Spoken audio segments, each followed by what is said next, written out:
Quien medita conmigo es Tatiana Larcón, fonoaudióloga clínica y docente, especialista en neurorehabilitación de adultos y neurociencias cognitivas, practicante e instructora de yoga. Esto es Medita conmigo. Momento de cuidado y meditación sedente, práctica de los programas centrados en compasión.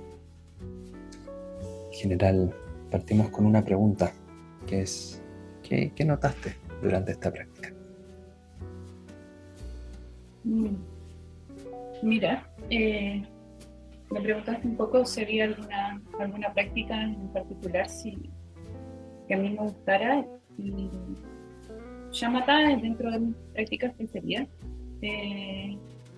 y hiciste, como bien mencionas, como una mixtura entre Shamatha y la generación de compasión. Tiende Shamatha, me gusta porque desde la función corporal, desde el respirar, tiendo a divagar mucho. Entonces, cuando mi mente se va, la respiración finalmente es como el puente que siempre me conecta. Entonces, para mí, la meditación en la mañana o en el momento que sea del día, me permite como ese instante como de higiene mental, que es cuando necesitamos como suavemente empezar, no hacer un reset, porque no podemos hacer un reset, sería una utopía, pero es como intentar diluir un poco lo que queda dando vuelta del día anterior. Y en mi caso, está con algunas cosas que vienen dando vuelta de hace una semana, en lo personal. Entonces, sentí ese vaivén, pero también como ese diluir en el momento de conectar con la función corporal, que es la respiración, la función vital. Entonces, te agradezco porque comencé con una respiración, la noté un poco más superficial y se fue profundizando. Así que, gracias por el momento. Gracias, Tatiana. Gracias por acompañar esta práctica de meditación. Quizás podamos partir que nos cuentes un poco más de ti, quién eres, qué haces y cómo llegaste a tu práctica y cómo la has incorporado con neurociencia, que es algo interesante que he notado que estás haciendo. Sí, bueno, soy Tatiana Larcón, me presento así, nombre y apellido. Soy, antes de decir mi profesión, como cuando conversamos, bueno, soy una mamá, soy amante de los animales, sobre todo de los perros, soy amante, los amo, son parte de mi vida. Y de profesión soy fonoaudióloga, y cuando me formé como fonoaudióloga, de hecho, tuve muchas dudas sobre qué estudiar, pero cuando me decidí por fonoaudiología, el área que me inspiró finalmente fue en un periodo de hospitalización de mi papá, que pude ver cuando él estaba hospitalizado en la UCI, en la cama de al lado. Pude ver a alguien trabajando con un paciente que se estaba recuperando de un accidente cerebrovascular. Y mientras yo estaba en mi hora de visita, me acuerdo que me gustó tanto el ver el proceso que se estaba gestando en enseñar o reeducar en alguien en la forma en que habla, en la forma en que hace los procesos de comprensión, porque el lenguaje no es tan solo hablar o expresar, sino también es comprender, ¿cierto?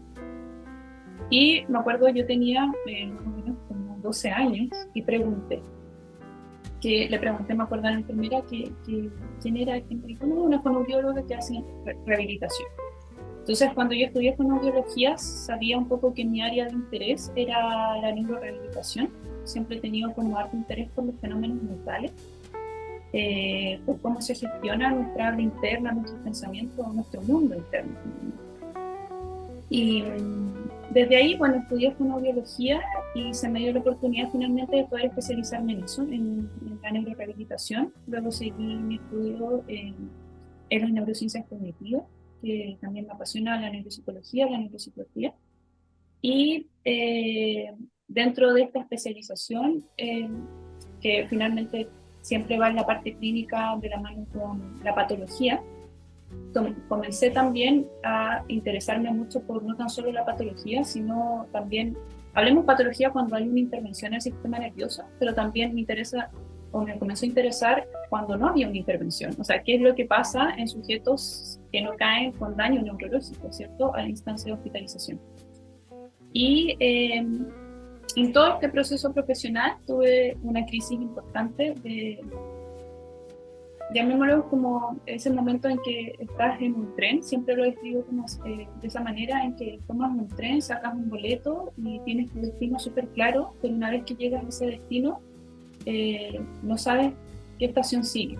Entonces te empiezas a cuestionar todo el camino como recorrido. Entonces me pasó un poco eso, ese momento en que fue como, bueno, hoy estoy acá, lo que quiero hoy es lo mismo que me planteé hace 10 años atrás. Y en ese momento llegué a la práctica de yoga porque físicamente se estaba manifestando con mucha ansiedad. Entonces me dijeron, por recomendación en ese momento de la psiquiatra, fue como, creo que podría ver bien que exploraras alguna rama que te conectara como más en el presente para reducir como esta anticipación constante hacia el futuro. Y tuve una práctica, me acuerdo, de Vinyasa Yoga. Y si bien yo tenía un pasado en mi infancia que era de gimnasia, de competencia, yo me sentía súper conectada con el cuerpo, pero tuve una práctica, me acuerdo, en que fue tan rápida en términos de la conexión que exigía cuerpo-mente y presencia, que me di cuenta que llevaba muchos años desconectada del presente y también desconectada de mi cuerpo, como la función corporal, y que no era capaz, a no ser que me estuvieran dando instrucciones constantemente en la práctica, de mantener la mente más o menos quieta, porque inmediatamente irrumpían los pensamientos. Salí de esa práctica con una sensación de no sé cuál es el sustento muy bien, lo puedo hipotetizar un poco en base a lo que he estudiado, pero aquí algo puede pasar si lo sigo practicando. Y desde ahí, eso ya son 12, 13 años, van a ser ahora 2013, 13 años más o menos, y comencé una práctica que fue más bien discontinua, que no fue tan disciplinada, pero siempre sabiendo un poco que algo se gestaba. Y ya hace un par de años dije, bueno, en realidad esto es algo que me tiene que acompañar en toda la vida. O sea, debo ser más disciplinada, como que me ordené un poco y dije, bueno, esto no es tan solo algo que quiero practicar, sino también es algo que deseo difundir, enseñar, acompañar en la guía a otros. Y cuando me formé como instructora, sentí que había cierto espacio que no era muy abordado cuando se enseñaba la práctica, cuando se enseñaba cómo guiar la práctica. Y ese espacio para mí era la conexión desde las neurociencias, desde la conexión del sistema nervioso, los fenómenos mentales que se gestan en la práctica de yoga. Sentí que había un enfoque en Occidente más bien centrado en la anatomía, en la fisiología, de preguntar mucho al practicante si venía con una lesión en el menisco, si venía con algún problema de alguna hernia lumbar, si había practicado antes o no, pero no había espacio para qué pasaba con los fenómenos mentales, en qué situación de salud mental llegaban a la práctica, cómo abordar la frustración que se genera en la práctica en términos de la comprensión de la neuroplasticidad como un gap que todo practicante debe saber que requiere un tiempo y por ende requiere disciplina para presentar cambios y eventuales como impactos fuera del mar de la práctica. Entonces ahí fue que yo comencé a hacer como ese link entre lo que yo ya había estudiado y lo que yo estaba viendo que se manifestaba en la práctica misma y desde la evidencia científica, que es un poco no dejar de lado o no renegar, porque la práctica tiene una tradición milenaria que es exquisita desde su filosofía, desde lo que se plantean en los textos de los Vedas, por ejemplo, en la cultura de India, pero sino más bien venir a complementar, que es algo que viene a enriquecer a mi parecer y cada uno como practicante puede tomar el lado que más te acomode. Si te quieres ir más por el lado de la visión meramente espiritual, es totalmente válido, pero si la deseas complementar con una visión también desde el conocimiento basado en ciencia, me parece igualmente enriquecedor. No tiene por qué ser blanco-negro, puede ser totalmente una mixtura de ambas visiones. Entonces quería aportar como esa rama, como esa arista. Interesante. Qué interesante historia, ¿no? Y cómo nace también desde una experiencia de cuidado, este cuidado hacia otra persona con un accidente vascular, ¿no? Entendiendo que es una enfermedad que puede ser bastante grave. y eso surge una motivación para ir explorando el cuidado de otras personas y termina en esta práctica de yoga, que de cierta forma es una forma de cuidado también y que integra, como mencionas, este mente-cuerpo. Y cuéntame un poco, a través de tu experiencia, lo que has ido o dialogando entre neurociencia y yoga, qué cosas te han llamado la atención, qué cosas han sido más interesantes de lo que has explorado.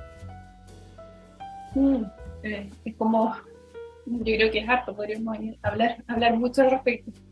Pero mira, principalmente cuando comencé como a hacer el diálogo entre, entre ambas disciplinas, eh, me pasó mucho que lo intenté hacer cuando yo llegaba a las prácticas y me daba cuenta que las indicaciones que se daban, las principales guías al momento de comenzar una meditación o al momento mismo de hacer el centrado previo a la práctica de asanas, era invitarnos a poner la mente en blanco. Siempre lo comento. El invitarnos a poner la mente en blanco o el invitar directamente a poner la mente en silencio. Entonces siempre desde lo que uno estudia, desde lo que uno ve, inherentemente no podemos poner la mente en blanco, no podemos poner la mente en absoluto silencio, ¿cierto? Así como libremente, sin dar una guía de anclaje desde el fenómeno atencional. Entonces, lo que yo veía era que indicaciones como esa, más que acercarnos a la práctica, nos llevaban a frustrarnos y eventualmente a dejar la práctica. Porque muchos pensaban, yo no logro poner la mente en blanco, entonces hay algo que yo hago mal. Entonces, desde ahí, como que uno de los primeros anclajes o algo que quise mostrar en primera instancia era cómo la ciencia o la evidencia nos mostraba que la actividad mental era inherente, que no podíamos silenciar el cerebro, que no podíamos silenciar nuestro sistema nervioso, al igual como no podemos pedir al corazón que deje de latir. Entonces, desde ahí comencé un poco a tratar de difundir la importancia de visualizar la práctica de yoga como una práctica contemplativa, que eso ya es sabido, pero desde el entrenamiento atencional, como una función de alto entrenamiento atencional más que una práctica en la cual estamos buscando una relajación o una sensación de spa. Entonces, un poco lo que ahí más se ha visto, lo que más he podido leer dentro de las investigaciones también y también desde mi propia experiencia, es que más que silenciar una mente, lo que uno ve es que uno se vuelve más amigable con el diálogo interno, uno logra tomar más perspectiva al momento de gestionar emociones internas que se retroalimentan con la narrativa de esta red por defecto, que yo sé que tú también voy a dar por asumidos estos conceptos, no, a pesar de que todos nos están escuchando en este momento en tu canal, pero que son conceptos que yo sé que tú también difundes. Entonces, más que silenciar, como decía, es redireccionar nuestro foco atencional, desde ahí gestionar nuestras emociones. Y por otro lado, no tan solo dentro del mar, sino también fuera del mar, ser más conscientes de cada una de nuestras decisiones, desde el momento del impacto que tiene, por ejemplo, nuestra postura corporal en la cognición y en la emoción, bajo patrones de alineación, por ejemplo, en la práctica de asana, que uno le podría pensar como que cuando hacemos la práctica física sobre el mat se podría ver como un deporte. El sustento viene a ser como que nuestro cuerpo es finalmente aquel medio material que sustenta y alberga todas nuestras cicatrices emocionales. Entonces, desde ahí la postura que adquirimos, la expresión facial, la postura de nuestros hombros, la disposición de nuestros pies, viene con una carga interna. Cuando comienzas a alinear esos patrones desde el punto de vista más fisiológico, cuando comienzas a tomar más conciencia y aumentas tu propiocepción y tu interocepción, empiezas a hacer como un feedback, una retroalimentación en que vas modificando también el impacto emocional y cognitivo. Eso está demostrado desde el punto de vista de la neurociencia. Entonces, finalmente, como que en el día a día vas viendo cómo tu cuerpo, y al igual que tus procesos de meditación o tu práctica de pranayama, por ejemplo, de respiración, hace el feedback contrario, hace el proceso, no es tan solo una función que se genere de manera autonómica, involuntaria, sino finalmente vamos impactando de manera consciente en el día a día para buscar poder gestionar nuestras emociones, nuestros procesos cognitivos y nuestra función atencional, que finalmente es el sustento, el entrenamiento constante de la atención.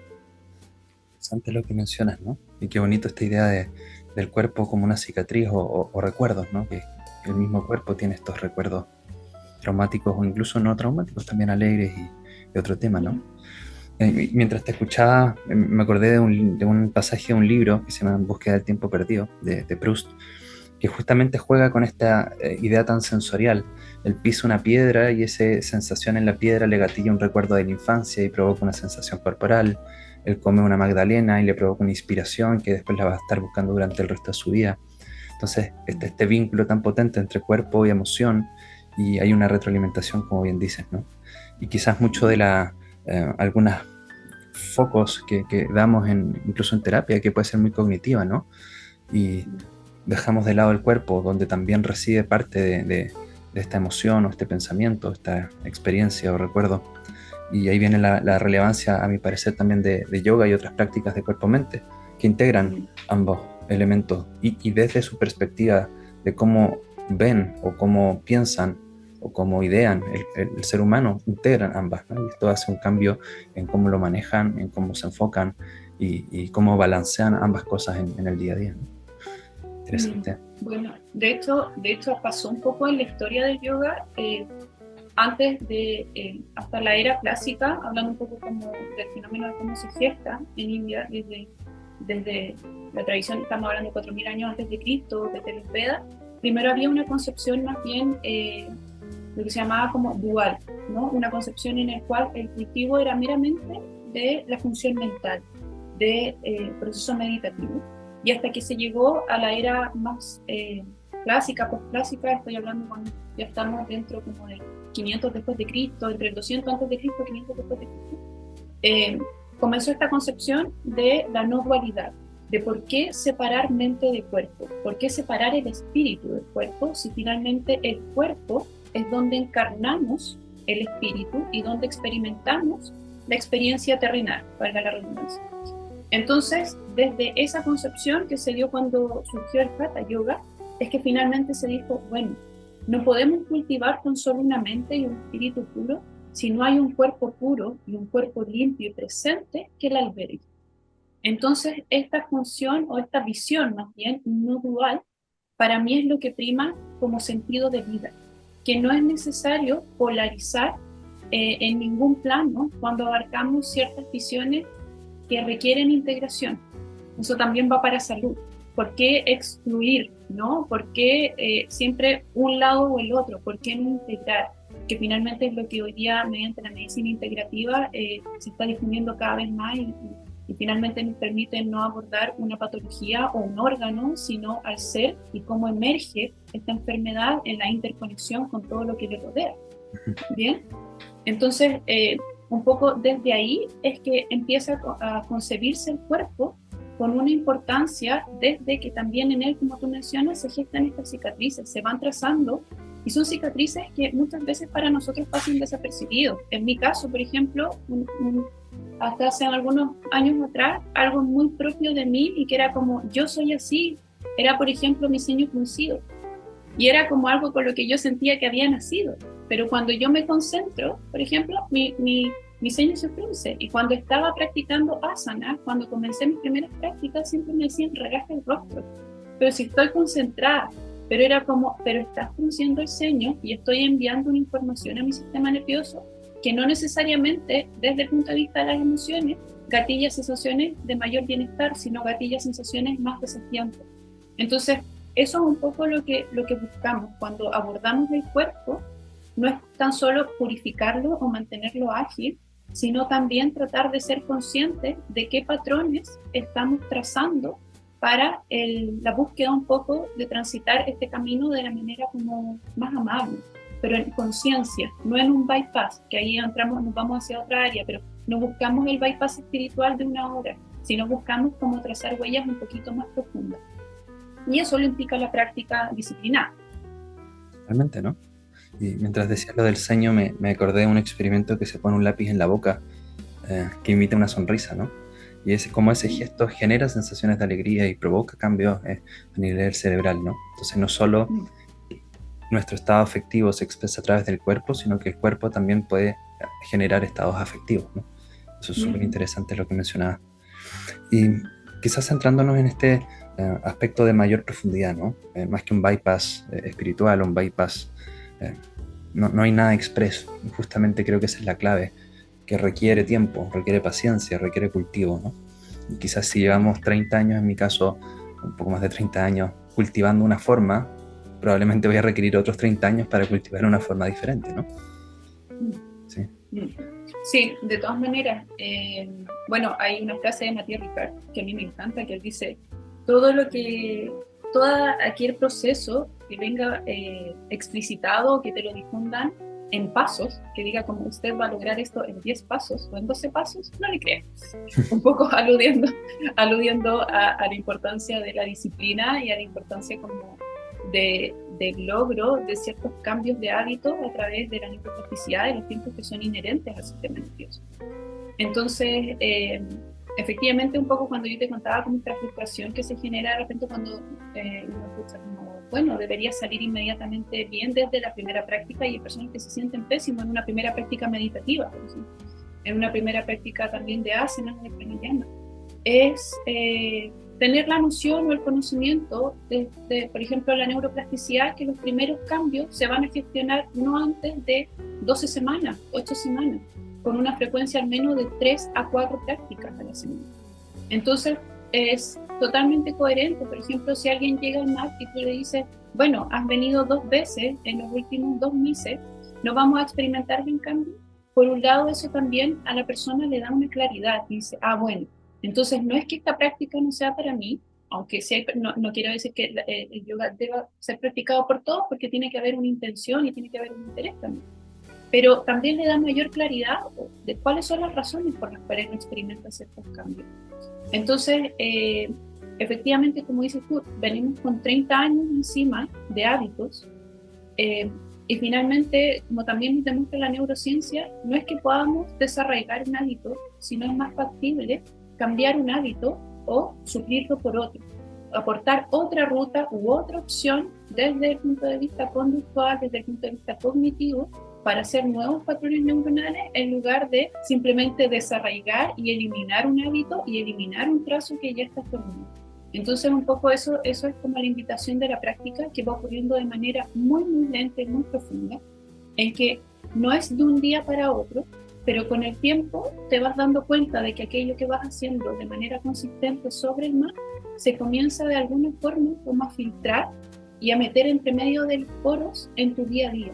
Por ejemplo, en la forma en que observas a un otro, en cuán tolerante eres a una opinión distinta, en tus elecciones quizás de alimentos, qué alimentos comienzas a ingerir, comienzas a tomar otras decisiones. Entonces, ahí es cuando yo digo un poco que una vez alguien me preguntó, ¿qué es yoga para ti? Yoga para mí es la vida, porque no es tan solo la práctica sobre el mat, sino a medida que vas haciéndolo parte de tu día a día en disciplina, comienzas a ver el impacto que va teniendo como en una vida consciente, en una vida más despierta. No quiere decir que esté iluminada o que logremos una iluminación y que no podamos tener una rabieta o no podamos tener un momento de ansiedad o de mala decisión, pero sí ser capaz de volver. Cuando me voy a hacer el switch de, bueno, esto pasó, pero tengo la intención de regresar. Y como digo, permanecer es tan importante como darnos cuenta de cuándo nos vamos y generar el hábito de reorientar. Entonces, un poco eso es lo que invita a la práctica. Interesante también lo que comentas, ¿no? Que al final quien facilita programas de yoga o programas de mindfulness incluso, más que llegar a un estado en particular, tiene más camino de práctica simplemente, y eso significa que ya ha habido ciertas experiencias y puede ir acompañando en ese proceso, ¿no? Y justamente alguien que lleva 30 años probablemente tenga más experiencia vivida en este ámbito que los que llevan 60 años de práctica en este ámbito, ¿no? Y más que nada es eso que se centra en el cuerpo y cómo se va cultivando, se vive y se puede compartir. Y no solo compartir verbal, sino que compartir físicamente, ¿no? Eso también es interesante. Como que se siente algo cuando uno ve a alguien de mucha práctica. Se siente algo corporal incluso. Sí. Sí, y no tiene que ser necesariamente, bueno, hay un poco como un tema respecto como la discusión de la práctica en Occidente, ¿no? Que uno ve como tanta pirueta, tanta como práctica así como olímpica, y entonces muchas veces pues tú estás como, no, yo no practico yoga porque no soy flexible. Entonces es como muchas veces, o lo que yo me he dado cuenta, es que las prácticas más desafiantes desde el punto de vista de la esencia del yoga que nos desafía y nos invita a la presencia, son incluso aquellas que para alguien pueden ser físicamente menos demandantes, pero que nos invitan a la quietud mental constante. O sea, hay una práctica tan simple, o puedes estar en Tadasana, que es la postura de los pies, pero mantenerte presente en mente y en cuerpo en Tadasana, estar a 2 pies juntos, con las manos al costado, en ensamblarte como una montaña, puede ser igual de desafiante que hacer un paro de cabeza. Si la mente está en el foco, si la mente está buscando lo que realmente es la conexión en ese instante. Entonces no necesariamente como que lo más acrobático es una práctica más avanzada, sino yo creo que con el tiempo todos pasan por esa parte de que rico agarrarle el gusto cuando el cuerpo se empieza a mover ágil, pero después te das dando cuenta que no queda ahí, que necesitas empezar a cavar un poco más profundo, y cuando empiezas a cavar más profundo van saliendo emociones, van saliendo patrones, cicatrices, y desde ahí vas tomando el gusto como por la simpleza, más que aquello que se pueda ver más complejo, como por la simpleza. Y finalmente la práctica lo que busca en el plano físico, cuando nos vamos un poco a la historia, es preparar el cuerpo. Todas estas prácticas más desafiantes es preparar el cuerpo para poder sostener su casa, para poder mantener el cruce simple y poder hacer un proceso de meditación en que el cuerpo esté lo suficientemente fortalecido para mantener la postura de meditación sin generación de britis, sin generación de distractores físicos, como que se nos duerman las piernas, como que la espalda se comienza a cansar, como que los hombros se nos comiencen a cerrar, ¿cierto? Y empieza a colapsar el tórax. Entonces estamos buscando hacer el cuerpo lo suficientemente fuerte para sostener nuestra meditación. Entonces es como hacer todo el camino para volver a casa, ¿cierto? Como yo un poco lo visualizo como ese trazo. Interesante. Y de tu experiencia en esta neurociencia y yoga, ¿qué estudios has leído y has dicho, wow, este de verdad me llama la atención? O algo en particular que te haya inspirado mucho al leerlo, ¿no? Quizás haya tenido harto vínculo también con tu propia experiencia práctica que haya hecho sentido. Mira, yo creo que hay muchos, como en relación al vínculo con la práctica, pero el primero que me llamó la atención, y yo creo que eso es algo que podría compartir con muchas personas, no podríamos dejar pasar el estudio hecho por A Wandering Mind is a Happy Mind, ¿cierto? De cuando hablamos de la importancia de la red neuronal por defecto, ¿cierto? Y tomar conciencia de que pasábamos cerca del 45 al 50% del día en piloto automático. Entonces, eso, cuando me acuerdo que es del 2010, creo que lo leí como en el 2012, por ahí, más o menos, o 2013, y ahí yo justo estaba, llevaba como 2 años de práctica, más o menos, y fue como, wow. O sea, aquí estamos viendo efectivamente cómo no tenemos una tendencia inherente a poder poner la mente en blanco. Entonces ahí fue como mi principal switch.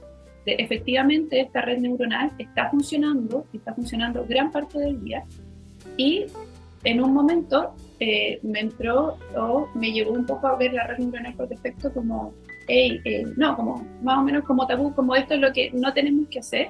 Pero también fue hermoso comenzar a ver cómo a través de la educación la red neuronal por defecto puede tener una gran importancia si está bien gestionada en los fenómenos de creatividad.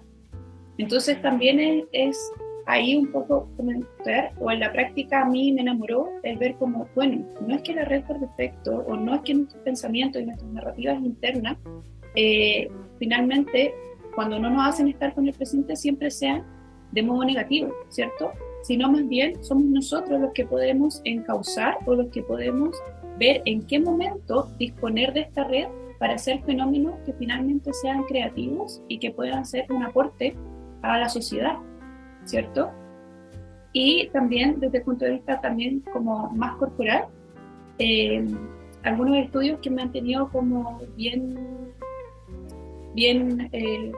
no sé si la palabra es impactada, pero que me han tenido como bien inserta y bien apasionada, es todo lo vinculado con los fenómenos de respiración en la práctica de pranayama. que sabemos que hasta hace algunos años la respiración era como considerado un fenómeno muy automático, un fenómeno muy descendente, muy, ¿cierto? Generado más bien como a nivel continuo y con este marcador, y comenzar a ver ya desde hace ya un par de años cómo podemos hacer impacto no tan solo en la cognición, sino también en nuestras propias emociones mediante distintas técnicas de pranayama, ha enriquecido mucho más la comprensión. Y eso para mí también ha sido bastante apasionante, ver cómo dependiendo del tipo de pranayama, cómo dependiendo de la forma en que yo altero o modifico las apneas o los kumbhakas que hablamos entre inspiración o entre exhalación, puedo ir generando ciertos estados internos. Ojo que no es para todos, no a todos les va a generar necesariamente una emoción, no es una regla de oro, pero sí nos invita a una comprensión un poco más profunda. Eso también es algo que me apasiona bastante. Era interesante, ¿no? El tema de la respiración. Y como bien dice, ¿no? Los estudios muestran probabilidad de que ocurra algo. Y cuando hablamos de una buena probabilidad, quizás hablamos de un 60-70%, es decir, que de 100 personas, 60-70 les podría pasar y al otro 30-40% no. Entonces, eso es importante tenerlo presente a quienes escuchan. Bien, sí, la respiración, cuerpo. La respiración es interesante, ¿no? Es como un punto de encuentro primero entre consciente e inconsciente, como este vibe, marcapaso que mencionabas, pero al mismo tiempo tengo la capacidad de regularlo conscientemente. También la respiración me permite modular emocionalmente, pero al mismo tiempo me permite reconocer qué emoción está surgiendo cuando hay un cambio de patrón de respiración. Es un punto de encuentro interesante, ¿no? Y lo encontramos en muchos seres vivos, ¿no? Y a nivel cerebral tiene muchas capas y se vincula con no solo vestigios más primitivos de nuestro cerebro, sino que también en corteza prefrontal también hay harta conexión, entonces pareciera que hay hartas capas a través de la respiración y puede modificar conducta, por lo menos en ratones hay experimentos bonitos con eso. En humanos todavía no hay algunas cosas, pero sabemos que sí tiene un efecto emocional, conductual, corporal. Sí, es súper bonito. Sí, en humanos lo que... no, continúa. No, por favor, no, dale. No, que sí, efectivamente en ratas hay muchos estudios y lo que se ha visto al menos ahora en humanos es, por ejemplo, la coherencia que existe a nivel del modo respiratorio, si es un modo respiratorio, por ejemplo, nasal o si es un modo respiratorio bucal, cuando haces inhalaciones y exhalaciones por boca o inhalaciones y exhalaciones por nariz. Finalmente es como la coherencia a nivel de la oscilación respiratoria se sincroniza con la coherencia de la actividad cerebral desde el punto de vista de zonas atencionales, por ejemplo, en corteza prefrontal, y no tan solo en corteza prefrontal, sino también a nivel límbico, cómo hay una coherencia con las emociones y también cómo hay una coherencia con funciones nésicas en el hipocampo. Entonces, eso es bastante revolucionario en el sentido de que incluso en tareas de memoria se ha visto en humanos que hay mejoras en recuerdos cuando la respiración, por ejemplo, es por modo nasal en comparación a patrones de respiración oral, que hay menor porcentaje en tareas de recuperación, de almacenamiento de información.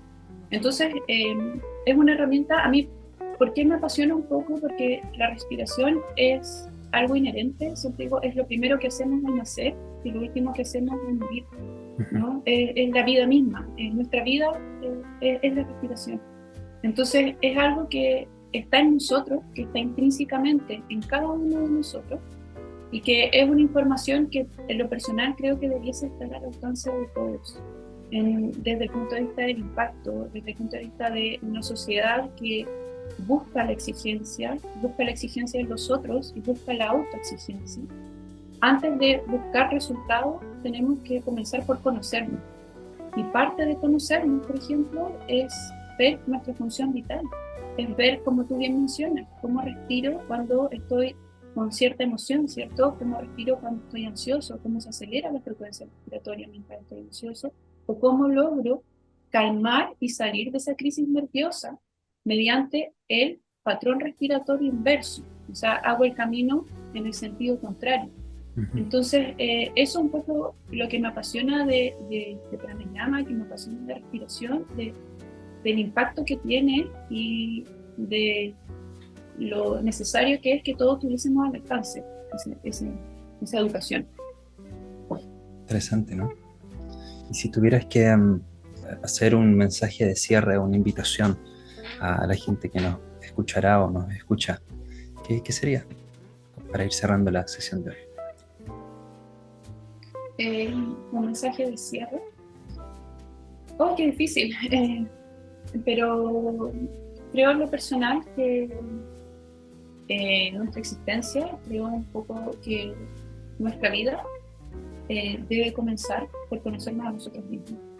Y ese comenzar a conocernos a nosotros mismos, es comenzar a atender nuestro cuerpo, comenzar a atender a nuestra mente y nuestras emociones, y desde ahí ser capaces de ver cómo nos vinculamos con el otro. Y ese autoconocimiento y ese autogestionamiento, a medida que se va trazando, nos invita también a darnos cuenta de que nuestro bienestar no es concebible sin el bienestar del otro. Entonces, básicamente, mi invitación siempre es autoconocernos para también, a su vez, poder conectar con el otro y generar una sociedad que sea más compasiva y más amable, como en su globalidad. Muchas gracias, Tatiana. Muchas gracias por tu tiempo.